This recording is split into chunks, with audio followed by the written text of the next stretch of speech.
ऐकलाय का हा चिवचिवाट? कर्णमधुर, प्रसन्नचित करणारा, मन प्रफुल्लित करणारा चिमण्यांचा हा चिवचिवाट हल्ली ऐकायला मिळत नाहीये. चिमण्यांच्या आभाळावर मानवाच्या स्वार्थी विश्वानं अतिक्रमण केल्यानं चिमण्यांची संख्या गेल्या काही वर्षात घटली आहे.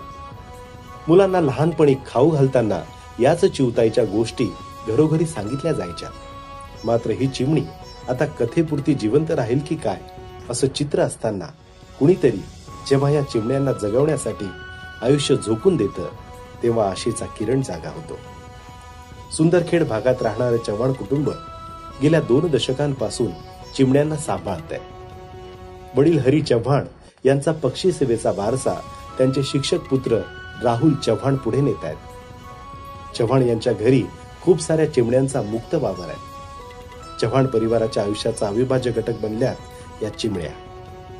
चिमण्यांचा हा किलबिलाट आणि चिवचिवाटानं आमचं आयुष्य आनंदी झगमगाट बनलंय अशी भावना या चिमण्यांचे पालनहार राहुल चव्हाण यांनी व्यक्त केली आहे. आमच्या इथे ह्या ज्या सर्व चिमण्या दिसत आहेत हे माझ्या वडिलांपासून सुरू झालेल्या आहेत. आणि वडील ज्या वेळेस होते त्यांनी पहिल्यांदा सुरुवातीला आपल्या घरामध्ये यायचे. मग वडिलांनी स्वतः त्यांच्यासाठी नवीन शेल्टर तयार करायला सुरुवात झाली आणि तिथं मग ह्या चिमण्या स्वतःहून त्यांचं कचरं वगैरे आणून खोपे तयार करायला लागले. जवळपास आमच्या घरामध्ये आता जवळपास 12 खोपे आहेत आणि 12 खोप्यांमध्ये जवळपास 10 खोप्यांमध्ये चिमण्या राहतात आणि सकाळी उठल्यावर त्यांची किलबिलच आम्हाला जागी करते.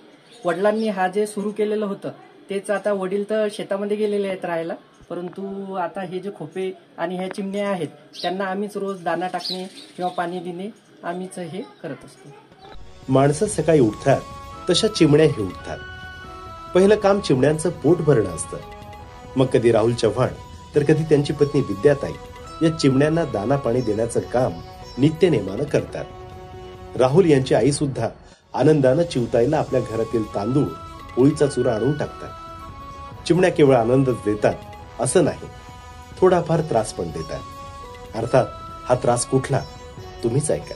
अडचण जर म्हणायची झाली तर त्या ज्या शी करतात तर त्यांचं आम्हाला दररोज समजा आमचं फरशा वगैरे झाल्या अंगण हे पाण्यानं साफ करावं लागत असतं. तसंच आपल्या गाडीवर सुद्धा त्या सर्व म्हणजे गाडीवरच आम्ही कधी कधी दाणे वगैरे टाकत असतो त्यांना खायला. तर सगळी गाडी 4 व्हीलरवर बसून दाणे खातात आणि त्याच ठिकाणी शी करतात. म्हणजे काही असो की नसो 8 दिवसानंतर मला माझी गाडी ही साफ करावंच लागत असते.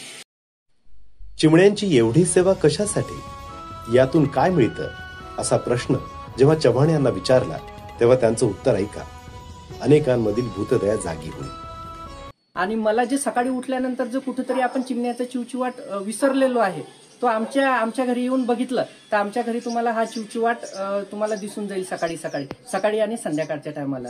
आणि या चिमण्यांना दाना टाकून जो आनंद मिळतो तो म्हणजे न सांगण्यायोग्य आहे.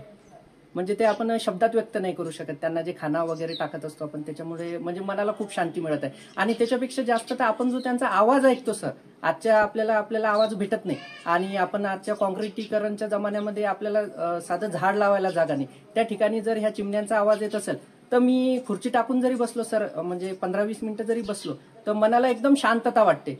बाहेरचा जो काही ताण आहे, व्याप आहे तो सगळा विसरून मनाला शांतता लाभत असते. प्रत्येक धर्मात परमार्थ सांगितलाय, माणुसकी सुद्धा विशद केली आहे. माणसांमध्ये ईश्वर शोधणारीही अनेक जण आहेत, पण चव्हाण कुटुंबानं चिमण्यांमध्ये निर्मिकाला शोधलाय. त्यांच्या भूतदयेला गुड इव्हनिंग सिटीचा सलाम.